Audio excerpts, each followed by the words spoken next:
नमस्कार। आज हमारे सामने जो गेस्ट है उन्हें किसी इंट्रोडक्शन की जरूरत नहीं है। उन्हें न सिर्फ आप और हम जानते हैं बल्कि सारी दुनिया उनसे परिचित है। नमस्ते। नमस्ते। सर, हर बार चुनाव में आने वाले मुख्यमंत्री हमारी समस्याओं को हल करेंगे यह सोचकर जनता अपना वोट डालती है, लेकिन हर बार उसे निराशा होती है, उसके साथ धोखा होता है। आपके राज में भी ऐसे ही हो रहा है, क्यों सर? लगता है तुम अपने स्टूडियो से बाहर ही नहीं निकलते हो। आज महाराष्ट्र के हर घर में कलर टीवी और हर गांव में डिश एंटेना है। कोने कोने में एसटीडी और आईएसटी के बूथ लगे हुए हैं। इंटरनेट है। हर आदमी के पास अपनी अपनी गाड़ी है। आज हर आदमी पाँव में जूता पहनता है, हाथ में घड़ी लगाता है, एसएल वर्ल्ड जाता है, मैकडोनल्ड में खाना खाता है। लोगों का स्टैंडर्ड ऑफ लिविंग इतना ऊंचा हो गया है और मैं दावे से कह सकता हूं कि पिछले 15 सालों में एक भी आदमी भूखमरी से नहीं मरा। कोई किसान मैकडोनल्ड का बर्गर तो क्या 2 वक्त की रोटी नहीं खा पाता। कोई मजदूर कार में नहीं घूमता बल्कि कड़ी धूप में पत्थरों पर अपनी एड़ियां रगड़ता है। अमीर और अमीर होता जा रहा और गरीब सड़क पर आ गया है। दुनिया का सबसे बड़ा स्लम हमारे शहर में है सर। लोग आज भी ट्रेनों और बसों में जानवरों की तरह धक्के खाते हैं। राशन की दुकानों पर घंटों लाइन में खड़े रहते हैं। बच्चे अभी भी सिग्नल पर भीख मांगते हैं। उंगली उठाने वाले उंगली उठाते ही रहेंगे। तुम्हें मालूम है, मेरे सीएम बनने के बाद स्टेट में पढ़े लिखों की संख्या 64.8% हो गई है।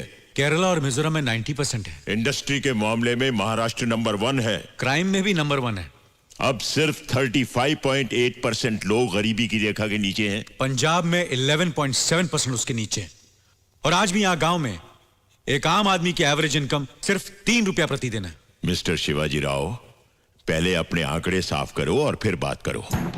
सर, ये वर्ल्ड इकोनॉमिक फोरम रिपोर्ट, ये आईएमएफ रिपोर्ट, ये human rights commission, amnesty international और ये वर्ल्ड बैंक रिपोर्ट।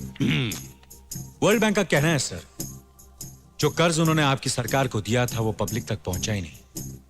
उसे आपके मिनिस्टर्स खा गए, इसलिए उन्होंने अपना अगला इंस्टॉलमेंट कैंसिल कर दिया। तुम्हें पता नहीं है बेटे, वर्ल्ड बैंक ने ऐसी शर्तें रखी थी कि सारी स्टेट गिरवी हो जाती। क्या शर्तें थी सर, जरा खुल के बताएंगे? वो तुम्हें बताने की जरूरत नहीं है, मैं जनता को बता दूंगा। जनता आपको देख रही है, सुन रही है। यहां बताइए, वर्ल्ड बैंक ने इंस्टॉलमेंट कैंसिल क्यों की? वो ऐसे नहीं बता सकता। पूरा पुलिंदा है 1000 पन्नों का।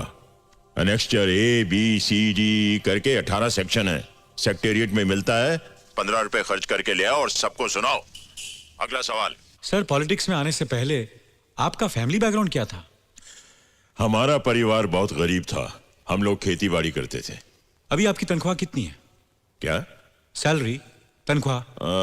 सब काट कर कोई 18,000 रुपए होगी। यानी एक साल में 2,16,000, यानी आज तक की आपकी कमाई 20-25 लाख रुपए से ज्यादा नहीं हो सकती। फिर भी आपके पास 500 करोड़ रुपए की प्रॉपर्टी है। वो कहां से आई सर? हाँ? अरे बाप रे, ये तो धोती खोल रहा है। सब बकवास है। तुम्हें जानना है मेरी प्रॉपर्टी के बारे में तो जाओ कोर्ट में केस करो। वहां आकर बताऊंगा कि मेरे पास क्या है। केस? वैसे ही कोर्ट में 14 लाख केसेस हैं जो 15 साल से चल रहे हैं। हर्षद मेहता का केस अभी तक चल रहा है। बॉम्ब ब्लास्ट वाले बाइज्जत बरी हो गए। एक औरत का रेप केस, जब उसका नंबर आया तो उसे मरे हुए 5 साल हो चुके थे और आप कहते हैं केस करो। ये याद है सर? हाँ, देखा है कहीं। ये आपका इलेक्शन मैनिफेस्टो है। ओह हाँ, याद आया, मैंने ही तो छपवाया था। हम जाति और अपराध रहित समाज की स्थापना करेंगे। समाज में कानून और व्यवस्था लाएंगे। औरतें फिर से सड़कों पर खुलेआम चल सकेंगी। घर घर में बिजली, पानी, राशन होगा। पूरी शिक्षा मिलेगी। महंगाई जाएगी। खुशहाली आएगी। वो खुशहाली आएगी की बजाय जाएगी छप गया था। मैंने उसे ठीक करवाया था, मुझे याद है। ये सब हुआ है? क्यों नहीं हुआ है? आप कहते हैं कि कानून और व्यवस्था लाएंगे, लेकिन उस कानून की धज्जियां उड़ाने वाले ही आप हैं। जातिवाद को बढ़ावा देने वाले भी आप हैं। ऐसी बातें करके तुम मुझे भड़काना चाहते हो क्या? मैं आपको भड़काना नहीं चाहता। मैं सिर्फ चाहता हूं कि लोगों को पता चले कि सच्चाई क्या है। ये देखिए, और पूरे राज्य में चक्का जाम करवा दीजिए। तुम मेरे ऊपर गाड़ी चलाओगे तो क्या हमारे साथ वाले हाथ में चले जाएंगे? मेरी चिता के साथ सारा महाराष्ट्र चलेगा। एक बस ड्राइवर ने बस रोककर पूरे शहर में चक्का जाम करवा दिया। उससे पूछा तो कहता है कि रूलिंग पार्टी का आदमी। दूसरा ड्राइवर जात के नाम से डराने लगा। कमिश्नर और पुलिस भी कुछ कर नहीं पाए क्योंकि आपने उन्हें कुछ करने नहीं दिया। अपना वोट बैंक बचाने के लिए आपने सारा महाराष्ट्र जलने दिया। 250 करोड़ रुपए की प्रॉपर्टी जलकर राख हो गई क्योंकि आप चुप रहे। सैकड़ों गाड़ियां जली, लोग घायल हुए, मरे आपकी वजह से। आपने किसी को कोई कार्रवाई नहीं करने दी क्योंकि आपसे आपकी कुर्सी नहीं छूट रही थी, है ना? क्या पकड़ा है?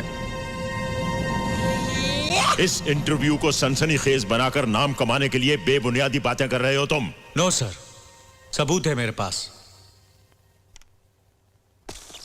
उनमें से एक ड्राइवर मेरी पार्टी का है और दूसरा उन जात वालों का है जिन्होंने मुझे इलेक्शन में जिताया है, और वो स्टूडेंट्स हैं जो इलेक्शन में हमारा काम करते हैं।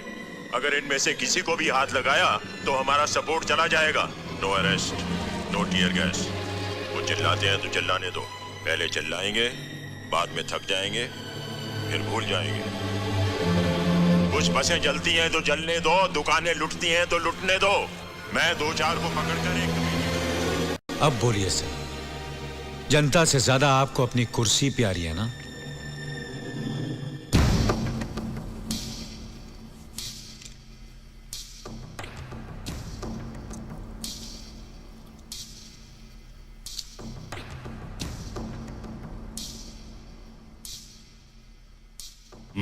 बोलिए सर। पार्ट 2 भी रेडी है सर। वीडियो को लाइक कर दीजिए, चैनल को भी सब्सक्राइब कर लीजिए।